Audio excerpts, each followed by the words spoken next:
글에는 크게 두 가지 종류가 있습니다. 픽션하고 논픽션입니다. 픽션은 허구 이야기입니다. 그 인물들은 다 그 실제로 존재하는 사람이 아니죠. 이런 글을 가지고 그 크리에이티브 라이팅이라고 말합니다. 학교에서는 크리에이티브 글쓰기. 대학의 글쓰기는 그 미국에도 두 가지로 가릅니다. 크리에이티브 라이팅을 가르치는 데는 좀 적어요. 이거 모든 사람이 필요한 건 아닌데 얘들은 소설, 시, 희곡 이런 거 쓰는 애들입니다. 요즘 우리나라 같으면 문예창작과가 바로 크리에이티브 라이팅이고, 모든 학생이 공부하는 라이팅 과목은 크리에이티브 라이팅이 아니고 그냥 논픽션이죠. 사실을 쓰는 거. 신문기사, 학술 논문, 보고서, 제안서, 비평서 이런 것들이죠.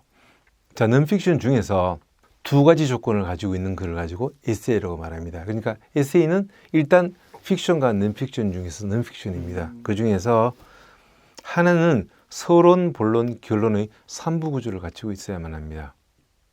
두 번째는 분량이 작다는 것입니다. 그래서 에세이는 수필이다 이 등식을 잊어야 되죠. 거기 사로잡히면 제 얘기가 안 들리죠. 수필이라는 건 빼고. 에세이는 3부 구조를 갖춘 짧은 글입니다. 그러니까 어떤 내용은 상관이 없어요. 나 자신의 인생을 회고하든, 음식점에 가서 음식점 묘사를 하든, 뭐 여행기를 쓰든 뭘 쓰든 간에 3부 구조를 갖춘 짧은 글이면 에세이라고 부르는 것입니다. 영국의 문학자 올더스 헉슬리가 이런 말을 해요. 소설처럼 에세이는 거의 모든 것에 관해서 얘기할 수 있다.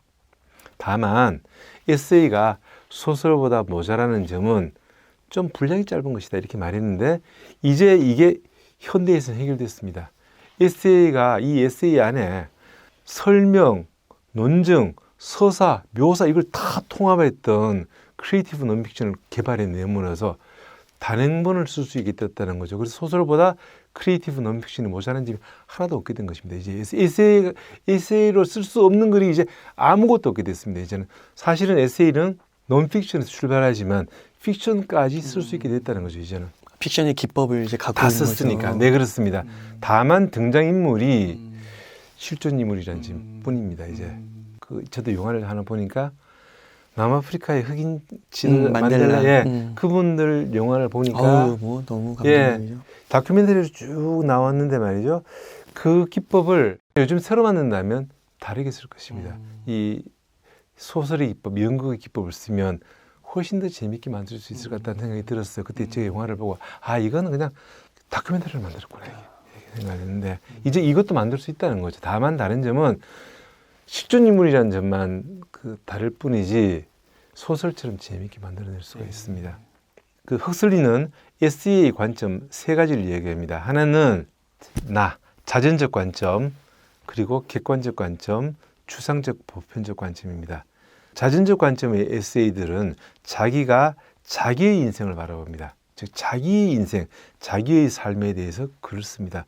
주로 서정시인들이 이런 방식으로 글을 쓰는 거죠. 사실은 그래서 서정시는 자전적 관점의 에세이라 마찬가지입니다. 두 번째, 객관적 에세이를 쓰는 사람들은 자기에 대해서 말하지 않고 시선을 외부에 돌려서 문학 작품 아니면 어떤 과학, 그러면 학술 논문이 되죠. 정치적 주제에 대해서 얘기합니다. 이 사람들은 어떤 자료의 바탕을 두고 판단을 내고 결론을 내리죠. 세 번째, 추상적 에세이는 아주 추상적인 세계, 아주 일반적인 세계, 보편적인 세계에서 움직입니다. 이 사람들은 개별적인 어떤 것에 관심을 두지 않습니다. 이런 글들은 학술 논문입니다. 주로 이제 교수들이 세 번째 에세이를 쓰는 거죠. 뭐 약간 물리학이나 철학이나. 네, 그렇습니다. 경작 같은 사람들이 이런 논문을 쓰게 되죠. 일반인들은 추상적 에세이는 쓰지 않습니다. 또 이 추상적 에세이는 보는 사람도 한정되어 있습니다. 자기들끼리만 봅니다. 다른 사람들은 그 보는 것을 예상하지 않습니다. 책도 적게 찍고 그리고 회원들끼리만 보는 책이 되어 있습니다. 헉슬리가 에세이의 규정을 참 잘 내렸다고 생각을 합니다. 이렇게 관점에서도 에세이를 정리할 수 있는 거죠. 개인적, 자전적 에세이는 전문 작가도 쓰고 일반인도 씁니다. 두 번째 객관적 에세이는 중고생들, 대학생들이 쓰죠. 시험 칠 때 쓰기도 하고 과제로 내기도 하고 회사원들도 분석 보고서 제출하죠. 세 번째 것은 바로 학술적인 에세이입니다. 전문 저널에 출발하죠. 이 세 가지 종류의 에세이 중에서 먼저 출발한 것은 서양입니다. 먼저 출발한 것은 개인적 에세이입니다. 조금 전에 말했다시피 프랑스의 철학자 몽테뉴가 처음으로 개인적 에세이 같은 글을 썼습니다. 그래서 그 책의 제목을 아예 에세이라고 붙였고요. 그러니까 이 친구는 뭐 결혼이라든지 사랑, 우정, 배신 뭐 이런 문제들, 누구나가 인생에서 만날 수 있는 이런 문제들, 이런 주제를 가지고 그 아이디어를 한번 시험을 해본 것입니다. 시험한다는 말. 그래서 에세이가 된 것입니다. 근데 에세이 이전에는 이와 비슷한 형태가 비망록이라고 있었다고 합니다. 비망록은 뭐냐면 이미 있는 책에서 약간 오려고 붙인 다음에 거기다가 코멘트를 달고 하는 방식의 글이 존재했는데 그 방식이 비망록이었다 그러죠. 우리도 어릴 때 해보지 않았나요? 이게 발달한 형태가 바로 그 몽테뉴의 에세이였다고 말합니다.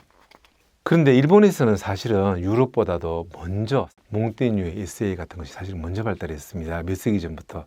그때는 교류가 없었는데 주이히주입니다. 주이히주는 한자로 된 수필을 일본 발음으로 읽으면 주이히주가 됩니다. 뭐 이게 뜻이 뭐 수필이라는 것이 마음대로 간다는 뜻도 있기도 하고 수시로 쓴다는 뜻도 되기도 한답니다. 이 숫자가 마음대로 되고 수시로 뜻도 있고 하니까 어쨌든 마음대로 가든 뭐 붙들어 쓰든 그냥 때때로 써서 쓴 글이란 그런 뜻이죠. 이런 수필이 16세기보다 이전부터 일본 작가들은 쓰고 있었다고 말합니다. 그 두 번째 부류인 객관적 에세이는 미국, 영국과 같은 학교 교육에서 아주 중요시입니다. 이런 에세이가 만약에 확장 에세이는 길고 짤막한 에세이는 짧게 표현하자면 단편 에세이를 그 사실, 사례, 여러 가지 근거를 들어서 쓰도록 훈련을 시킵니다. 그래서 사실은 미국의 중고등학생들은 이런 객관적 에세이를 쓰면서 글쓰기를 익히는 것입니다. 자, 그리고 미국은 대학 입학 제도가 우리나라하고 다른데 대학에 입학하려면 2개 이상의 에세이를 제출합니다. 이것을 가지고 대입 입학 에세이라고 말합니다. 자, 분량은 고등학생들이 학교에 내는 에세이하고 비슷하지만 내용은 개인 에세이 같은 것들입니다. 주제는 이런 것들입니다.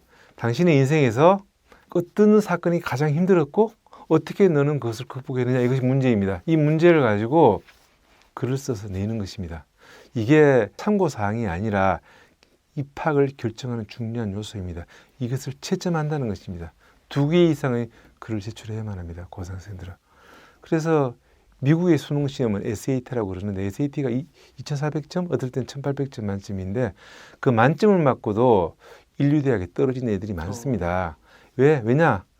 이 에세이가 나쁜 것입니다. 에세이가 나쁘면 떨어집니다. 그러니까 그런 대학에 들어가려면 그 점수도 오히려 그 점수는 100점 못 맞아도 되지만 에세이는 아주 잘 써야만 합니다. 에세이를 못 쓰고는 들어가지 못합니다. 그래서 미국 대학에 인류대학에 들어갔다 그러면 걔는 글 솜씨는 대단하다고 보면 되는 거죠. 이미 통과한 것입니다. 2가지를 이미 에세이 시험에서. 그래서 미국 고등학교에서는 대학 입학 에세이를 학교 수업 시간에 연습을 많이 시켜요. 바로 이게 개인 에세이예요. 제가 쓴 글들을 보면 이런 것들이죠. 그때 저도 학생들한테 가르치려고 읽어보니까 가장 힘들었던 그 경험이 뭐냐 그러니까 고등학생 때 보통 할아버지 할머니들이 많이 돌아가실 때지 않습니까? 역시 걔들이 그래. 가장 큰 사건이 할아버지 사망이었어요.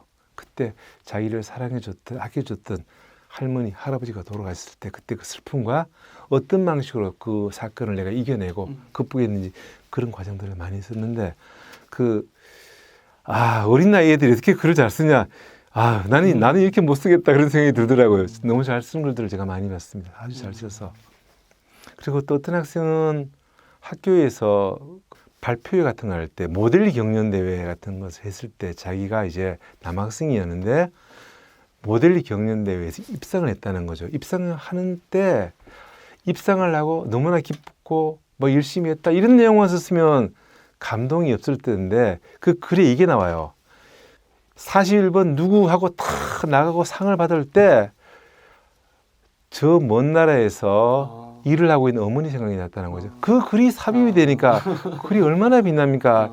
읽는 가슴도 칭하잖아요. 그 얘들이 그때 이 문장을 삽입할 줄 아는 거예요. 그게 바로 글쓰기 기술이죠. 그래서 얼마나 얘들을 공부를 시켰으면 고등학생 애들이 이렇게 글을 잘 쓰나. 야, 나 한 달, 제 생각에는 저보고는 한 달을 줘도 못 쓰겠다 이런 거는 이렇게 감동적인 거는.